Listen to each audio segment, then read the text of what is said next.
আসসালামু আলাইকুম গাইস, ফের একটা নতুন ব্লগে চলে এলাম তোমাদের মাঝে। আজকে আমরা যাব গয়েশপুর মাজার। আমি আর আমার 3 বন্ধু মিলে যাচ্ছি, রওনা দিয়েছি বাড়ির দিক থেকে। এখন ডানকুনি ব্রিজের উপরে আছি। ব্রিজটা টপকেই আমরা পাড়ার মধ্যে ঢুকে পড়লাম। পাহাড়টা টপকেই আমরা ফের হাইওয়েতে উঠে পড়েছি। হাইওয়ে থেকে এখন গাড়িটা নেবো সিধা গয়েশপুর। সামনে একটা বুলেটের শোরুম পড়লো। তারপরে গাইস মনবেড়ি স্কুলে টিফিন টাইম ছিল। মনবেড়ি স্কুলে সুন্দর সুন্দর কিউট মেয়েরা দাঁড়িয়ে ছিল, সব টিফিনে বাইরে বেরিয়েছিল আর আমাদেরকে দেখছিল। আমি যখন ক্যামেরায় যাচ্ছিলাম, মনবেড়ি স্কুলটা ফেলে রেখেই আগের দিকে চলে এলাম। তারপরে আমরা পেট্রোল পাম্পে ঢুকে পড়লাম। পেট্রোল পাম্প থেকে আমরা তেল ভরে নিলাম।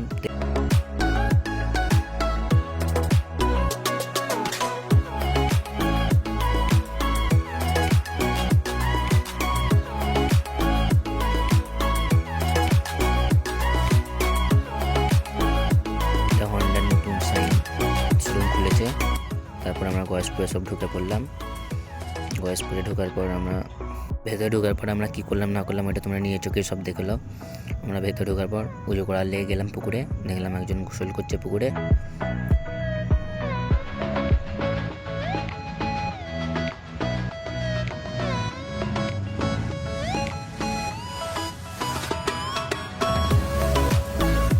এখানে গাইস সেই লেভেলের মাছ আছে, বিশাল মাছ।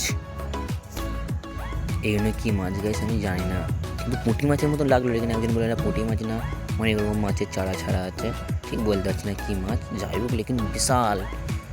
এতই মাছ তুমি দেখলে তোমার নেশা লেগে যাবে একরকমের, যা ধরবো। তাই আমার বন্ধুরা কী করছিলো তোমাদেরকে দেখাচ্ছে, দেখো। আর দেখো এরাও জাল ফাল দিয়ে নেমে পড়েছে জিয়ারত করতে গিয়ে। জাল দিয়ে দুজনে নেমে পড়েছিল মাছ ধরার লেগে, কিন্তু মাছ পেলো না। নিরাশ হয়ে দুজনই উজু করে নিল। একজন উজু করছে, একজন এখনও চেষ্টা করছে। নিরাশ হয়ে উজু করে দিয়ে আমরা ঢুকলাম ভেতরে। জিয়ারত করলে ভেতরে ঢুকে পড়েছি আমরা জিয়ারত করব। আমি আমার বন্ধুর পেছনে হাঁটছি। আমার একটা বন্ধু আগেই চলে এসেছে, ও আগেই এসে মতলব বসে পড়েছে জিয়ারত করার লেগে। দেখো তারপরে জিয়ারত করে আমরা বেরিয়ে ওইখানে মেলা বসেছিল মাজারের ভেতরে। আমরা মেলার দিকে ঢুকলাম। মেলার দিকে ঢুকতে দেখলাম সামনে একটা মেয়ে সেলফি নিচ্ছে। একটা মেয়ে আর একটা মা হতে পারে। দেখো ওইদিকে ক্যামেরাটা ঘুরায়নি, ফের খারাপ বলে সেলফি লিক। ওরা ওদের মতন সেলফি লিক, আমরা আমাদের মতন ঘুরি, মেলা ফেলা ঘুরি। মেলাতে সেরকম কিছু ভিড় নেই, মেলা ঘুরি। দেখো আর কিছু বলবো না, ফের যখন বেরোবো তখন বলবো খুনি।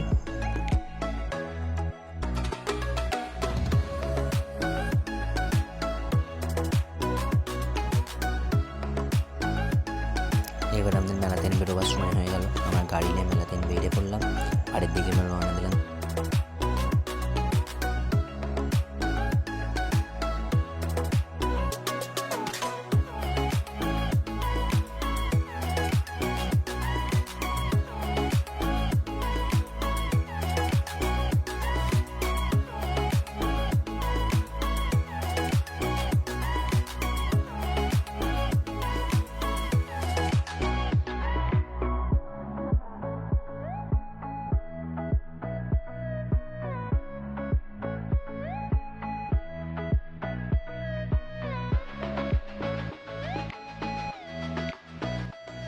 এটা হচ্ছে হাওড়া জেলার হুগলি জেলার বোর্ড। আর আমরা হাওড়া জেলা থেকে হুগলি জেলায় পা দিলাম। এখানে ভিডিওটা আমরা শেষ করছি। গাইস তোমরা সবাই সাপোর্ট করো, লাইক করো, কমেন্ট করো, সাবস্ক্রাইব করো।